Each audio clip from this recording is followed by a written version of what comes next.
This book came to me by surprise. Welcome. Hi. And I was actually in a book signing line of Judith Orloff about 4 years ago. And I was at her workshop and I was listening to person after person raising their hands and asking her questions about their intuitive kids. I thought, she needs to write a book about intuitive children, clearly. So I was in the line. I said, Judith, would you consider writing a book for all the parents out there with these questions for their intuitive kids? And I had one myself, so I had personal interest in wanting to see this book. And she looked at me, and those of you who may have some experience with Judith know that she's quite intuitive herself. And she said, no, that's your book. And it was one of those things where snap, it clicked in, and that's how it went. I looked around at my life and I realized that I did have a lot to say on the topic, both from my own experience and from my experience as a psychotherapist working with a lot of intuitive adults over the years, and that I'd seen a pattern existing of many people having to reclaim their intuition after having it stunted in some way as children. And I noticed some very frequent stressors that would come up for people. The top one being that when we don't stay connected to our intuition and we don't, that part is not allowed its full vibrancy and its communication in our lives, then we get off connection with our own self-trust.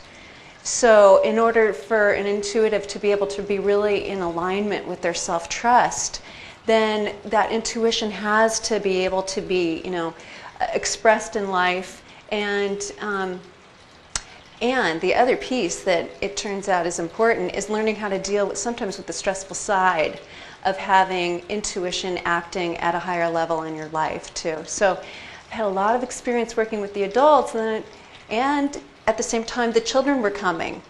And I was noticing the stressors for them, often anxiety. There many times the kids who have a lot of intuition and a lot of empathy will experience some stress. Anyways, the bottom line of why I decided to write the book is that it became really apparent to me that we could, if we really are able to support intuitive kids now,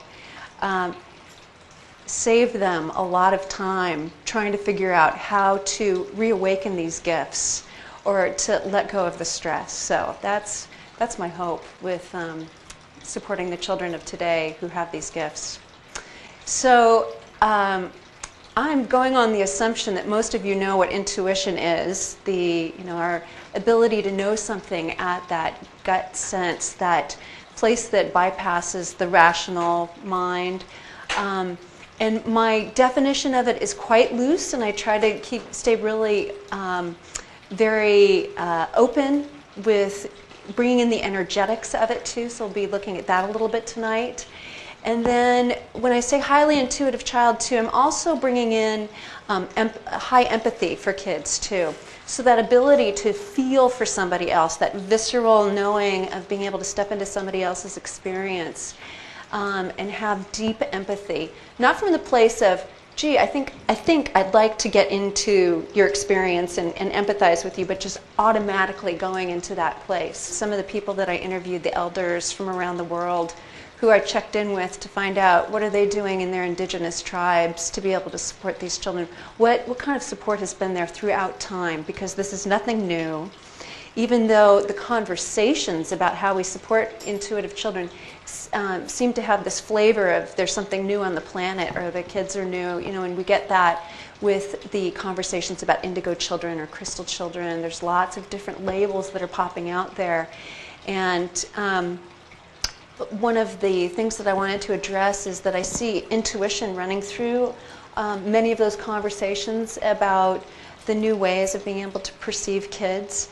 And so I wanted to kind of paint a new light maybe on an old quality, the old quality of intuition. I was able to go out to the East Coast and do a few book signings, and I've been up to the Northwest. And it's so fun to leave our beloved Bay Area where I'm used to people being so open to intuition, and just see how open people are around the country and how hungry they are really for tools for their intuitive kids. And one of the things that I'm hearing a lot about are the stressors that they're having these days as we go through so many difficult things on the planet. Many of our sensitive kids are really feeling for what's happening. And and they're also feeling it many times in the public schools. I'll say, many schools. I won't limit it to public schools, although there's some unique stressors that are happening in public schools across the country too. It's usually the parents that will spot that they have an intuitive child. And although not always, because it does seem, while this runs genetically through families, sometimes it'll skip a generation too. So sometimes it's the aunt or it's the grandparent who says, you know what, I think we have an intuitive child in the family. These are kids who will tune in to a parent conflict maybe that isn't being discussed readily, but the child can feel it in the room. Check in with the parent. What's going on? Are you mad at mom or dad? Sometimes there can be extra peacemaking skills that are being utilized, wanting to help create more harmony in the family. Sometimes there's a lightning rod for the unexpressed emotions that are going on as well. That is also something that I see in parallel for kids in classrooms too. So if there's conflicts that aren't being worked out within the class, sometimes these will be the kids that'll all of a sudden just lose it because they're picking up on all the frustration and unexpressed emotion that's going on amongst peers or somewhere in the classroom. And this could be really confusing and baffling, both to the child, the teacher, to the parents. Where is this coming from? That ability to really know your own energy signature, just to know yourself. When we're talking with the child, just for them to really know themselves. And if they're close by a conflict, which suddenly they start to feel so deeply for their friend, that they take it on or they're wanting to solve it, or just be that peacemaker there, and they absorb it in some way.